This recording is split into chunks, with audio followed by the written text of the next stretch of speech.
feelings now that the fight's over and you are at the end of your career? Hasn't really settled in. I mean, I'm just kind of like trying to take it all in and just thanking everyone around me for helping me get to where I am today. Is there any sense of relief that, like, obviously you were focused on the fight, but all the talk leading up was like retirement, what are you going to do next, what are you going to do next, and now the fight's over and you can just finally let everything just kind of settle in your mind and everything? Yeah, I don't know, because I've never been in this position before. I mean, it's the unknown to me, so it's definitely weird, and I'll figure it out. What did you think of the video tribute? We've never really seen that in MMA. A lot of people online are saying this is one of the better retirement moments we've ever had in the entire sport, not just UFC. It's an honor and a pleasure to freaking see that. I mean, the UFC and Dana did a great job of honoring me. The fans did a great job of honoring me in my career and everything I've given to the sport, and it's happy that everyone's embracing what I've tried to do, and I always try to go out there and knock people out and fight, and I always enjoyed it, and it's just a long, crazy career, and I've always loved MMA, and I guess that's why I've been able to do it for so long. Looking at the actual fight, could it have played out more perfectly for you? First round knockout? Yeah, no, it's definitely you want to get in there and get out if you can. It was like, what makes this retirement pretty easy for me is because this is the first day I actually felt good during this whole camp. So it's like, okay, like, but that's really what you want, though. It's like try to figure out to be a way to be really good on one day at your best, and I was able to do that today. What was going on in camp that you didn't feel that great? I mean, stuff doesn't work like it used to, but obviously it does here and there. So like there was flashes, and you like use those flashes and be like, okay, there it is. Okay, let's keep that going for the rest of the camp. But then it's just like up and down. Like it's just hard to recover, and it's hard to push yourself the way I'm used to pushing myself and doing the extra. It's hard. I can't do extra, but now that I'm retired, I can do that extra, and I can torture myself and enjoy that because I don't have to recover for anything.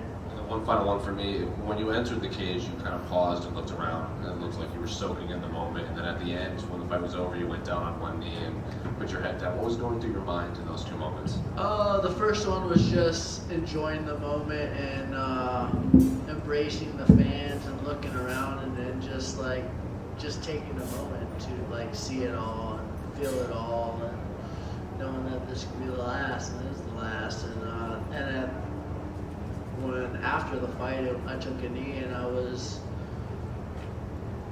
trying to look at my career and just being grateful for this moment and everything that's happening, and just being grateful and thankful for it, and just gratitude was what I was embracing.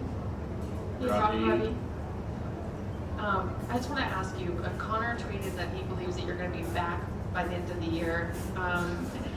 As he obviously has retired and come back a few times, is there any chance? I mean, it seems like going out on such a high, you might want that high again. Why, does Conor want to fight? Oh, I don't know. Would you come back for I mean, Conor? that's a big fight, but no, I mean, I'm not really thinking about those things. I mean, I felt good today, and that's the thing. Like I mean, if I felt good for 7 full weeks and like that type of thing, and the fight only went for so long, but you never know. But I feel good with everything I accomplished, and this is definitely a good way to go out. He did say he thought you'd be back by the end of the year, and he thinks he'll fight in December. So I don't know, maybe he's hinting at something. He just tried to get me gassed up, I'm sure, but I'm not focused on any of that right now. Just relaxing and trying to embrace this moment. Thank you. Robbie, this was your first round finish in 10 years. Like I know with these 5-round fights, you become very good at pacing yourself and conserving your energy and picking your moments. Were you surprised at all to see him drop, and were you throwing extreme force into those punches, trying to get him out early? I felt really good in the back. My feet were moving like I wanted them to move, and it's been a while since that happened. And when my feet are moving in that way, usually the hands follow pretty well. So I landed a decent shot coming in, a little uppercut that kind of grazed the chin, maybe the temple, and maybe rocked him when he went to clinch. All those were hard, heavy shots, and it was just rough for him because there was just too many good shots in a row and in the right spots, and that's why he was crumbled. But yeah, it was what it was. And your retirement is legitimately the end of the era. You're the last fighter in the UFC who ever competed in Pride. And that chapter's all gone. I mean, what do you think that kind of means? And like, if you can send a message maybe to this next generation of fighters, they kind of say they aren't built like you anymore. Do you feel that way? Yeah, I mean, I've fought a lot of different styles of fighting. I mean, I have soccer kicks on the ground in Hawaii. It's definitely an end of an era, but I mean, this era coming up's really special. We're going to get to see the growth. It's going to explode, I believe. There's a lot of talent out there. There's a lot of exposure around the world, and I see this sport just becoming huge. Hey, Robbie over here. Just want to clarify, because we do see this where fighters, retire from MMA. Bare knuckle fighting, anything like that, does that interest you at all or no? No, I'm just coaching and hanging So out. retired from combat sports though, right? Is that kind of, that can be kind of loose-ended. Yeah, I'm just retired, going to go back and work out. I'm always going to be working out. I'm always going to be in shape. I'm going to be dieting. That's just who I am and what I like to do and what I'm interested in. But I'm going to coach and give back to others and guys who want to compete at a high level. I'm going to try to help them do that. And you're a pretty stoic guy in the cage, don't show a lot of emotion other than obviously when you get like a knockout or a win or something. But you got a little emotional tonight. I know it was the last fight. Can you remember the last time you were like that in the cage? Like it seemed like a really good moment that you got to enjoy and take in.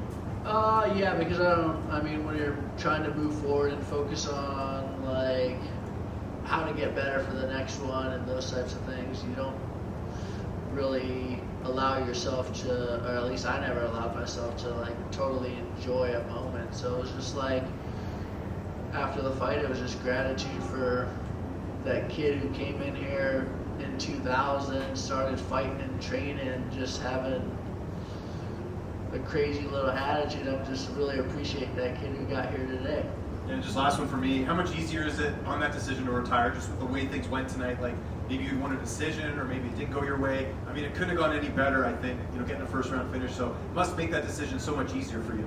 Yeah, I mean, it is what it is. I made the decision before I had the fight, so it was just like definitely a nice way to go out. It was nice to get the support from the fans and the UFC and all the media and everyone at the UFC really treated me well, and I'm honored to be on this platform competing at a high level.